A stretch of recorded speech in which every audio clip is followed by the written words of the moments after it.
پہلے ہی موجود ہے. اس کے بعد فرمایا یطہرکم تطہیرا، اب تمہیں اتنا پاک کروں گا کہ حق ادا کر دوں گا. یہ پاکی پار پاکی ہے. پاکی دیکھیں، یہ میرے سامنے قرآن پڑھا ہوا ہے.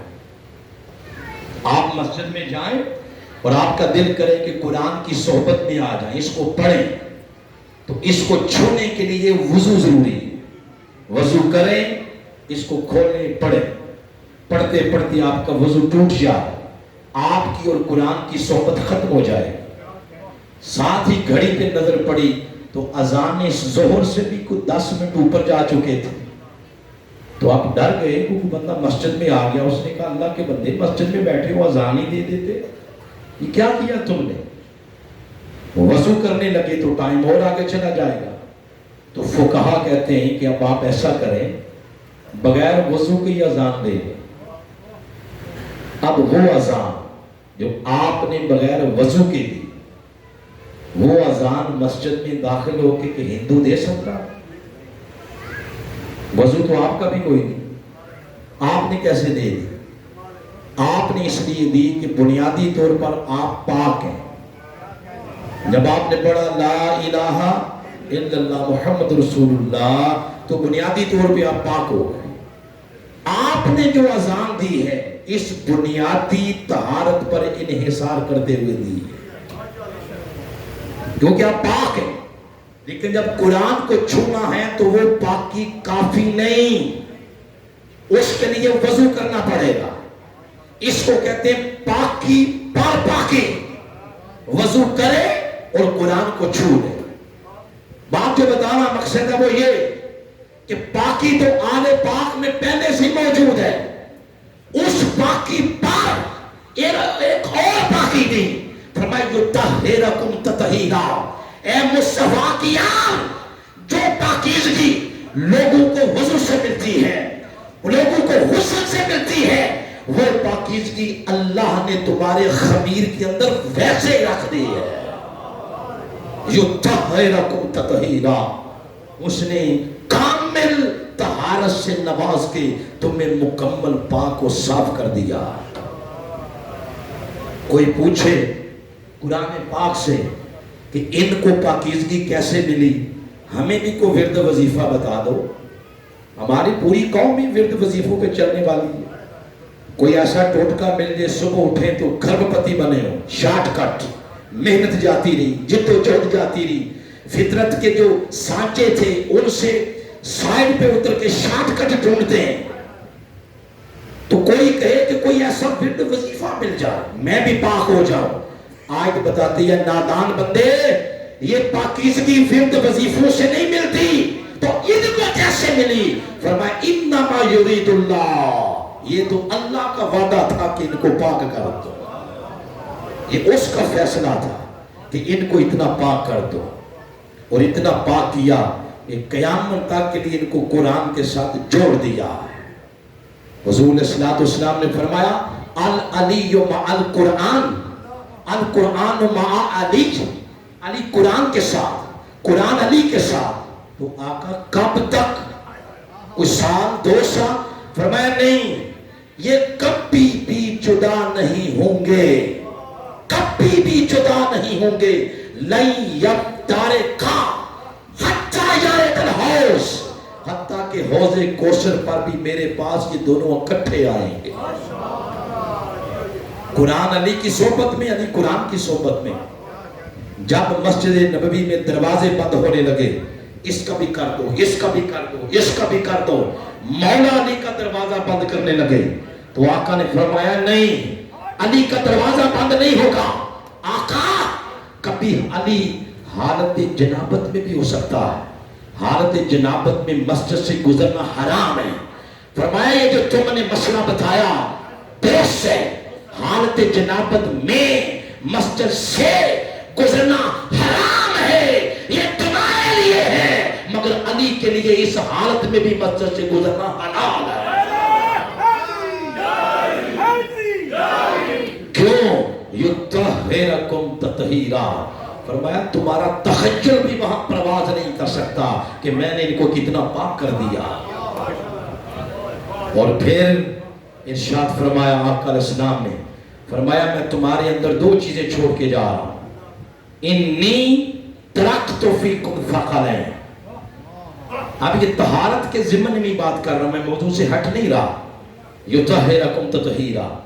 تو فرمایا میرے اصحاب میں تم میں دو چیزیں چھوڑ کے جا رہا ہوں. کون کون سی؟ نمبر ایک ارشاد فرمایا ثقلین, دو چیزیں. تو آقا علیہ السلام سے جب پوچھا حضور ثقلین کیا ہے, تو آپ نے فرمایا ایک قرآن, ایک میری عطرت. ایک قرآن, ایک میری آل. یہ دو چھوڑ کے جا رہا. یہ لفظ بڑا قابل توجہ ہے. اہل علم بیٹھے ہیں. ویسے بھی میرپور بھمبر اس ڈویژن کا لٹریسی ریٹ بہت زیادہ ہے. ہمارے جو منہاج القرآن کے لوگ ادھر آتے ہیں رشک کرتے ہیں کہ ایسے لوگوں کے سامنے کچھ چند ٹوٹے پوٹے کلمات سنانے کا موقع ملا. مینٹل لیول اتنا اعلیٰ آپ لوگوں کا. یہ جو لفظ بولا ثقلین, اس میں تھوڑا ڈوب کے دیکھیں. بولیے ثقلین, بولیے. یہ تثنیہ ہے. اس تثنیہ میں جو دو لفظ آئیں گے ان کی آپس میں مماثلت بہت ضروری ہے. کون کون سی؟ مثلا لفظ بولا نا ثقلین, اس سے ملتے جلتے میں کچھ لفظ بولوں گا, آپ محسوس کریں گے یہ ہم وزن ہے. ثقلین, مغربین, ظہرین, سبتین, رجلین, عینین. تو یہ سارے ہم وزن. تو ان کے جیسے کسی کے گھر میں بیٹا پیدا ہوا تو بڑے بیٹے کا نام رکھا ساجد, اللہ نے ایک اور بیٹا دے دیا نام رکھا واجد. اللہ نے ایک اور بیٹا دے دیا تو نام رکھا ماجد. ساجد, واجد, ماجد. آپ دیکھیں یہ ہم وزن ہے. تو وزن مل رہا ہے. وزن بولیے مل رہا. ایک اور چیز بھی ملتی ہے, وہ ہے معنی. مثلا ہر ایک میں معنی پایا گیا دو دو دو دو. مثلا ثقلین دو چیزیں, ظہرین دو نمازیں, مغربین دو نمازیں, رجلین دو مرد, امراتین دو عورتیں, عینین دو آنکھیں, رجلین دو پاؤں. سب میں دو دو دو دو دو آ گیا. تو وزن یعنی ساؤنڈ بھی آپس میں مل گئی اور ان کا معنی بھی مل گیا. ایک اور چیز بھی ملتی ہے, وہ ہے مزاج. بولے کیا؟ مثلا یہاں دو لوگ بیٹھے ہیں, اور بھی شاید ہو سکتا ہے بیٹھے ہو. ہمارے محترم غلام رسول صاحب بیٹھے ہیں, ان کے گھر والے میم حلیمہ بیٹھے ہیں یہاں. یہ دونوں احباب حج کر کے آئے.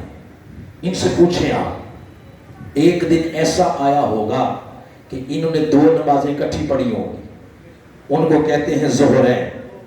ایک دن انہوں نے دو نمازیں پڑھی ہوں گی, ان کو کہتے ہیں مغربین. ظہرین, مغربین.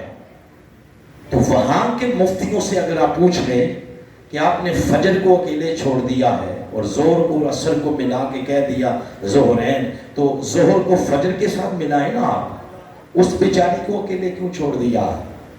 بہت سارے جواب ہوں گے, مگر ایک جواب یہ بھی ہے کہ ظہر کا مزاج فجر سے نہیں ملتا. وہ پڑھی جاتی ہے تھوڑے سے اندھیرے میں, تھوڑی سی روشنی میں, اور یہ پڑھی جاتی ہے این نصف النہار پہ, تھوڑا سا آگے جا چکا. تو ظہر کا مزاج مل گیا عصر سے, مزاج مل گیا بن گئی ظہرین. مغرب کا مزاج ملا عشاء سے تو بن گئی مغربین. اسی طرح آنکھیں, دو آنکھیں, دو آنکھیں, یہ ہے عینین. اور اگر ایک آنکھ ادھر ہٹا دیں, ادھر ناک لگا دیں, یہ ناک اور یہ آنکھ, تو یہ عینین نہیں رہے گی. عینین تب ہوں گی جب دونوں کا فنکشن ایک ہو.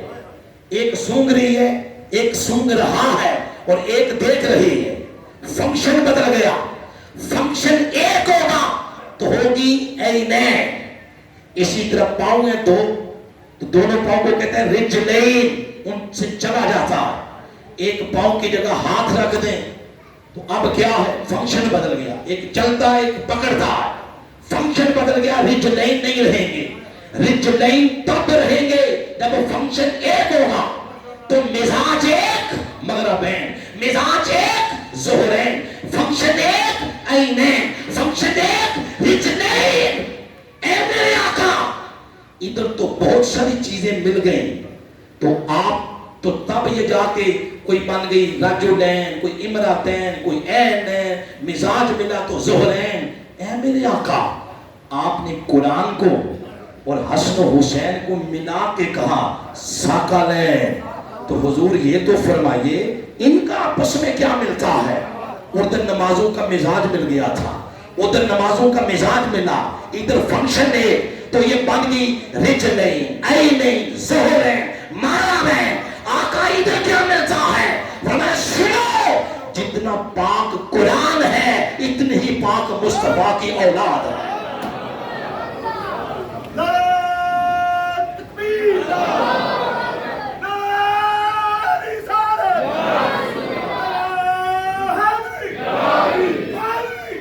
یہ قرآن مصطفیٰ کی زبان سے نکلتا ہے اور وہ شہزادے اس زبان کو چوستے رہتے ہیں.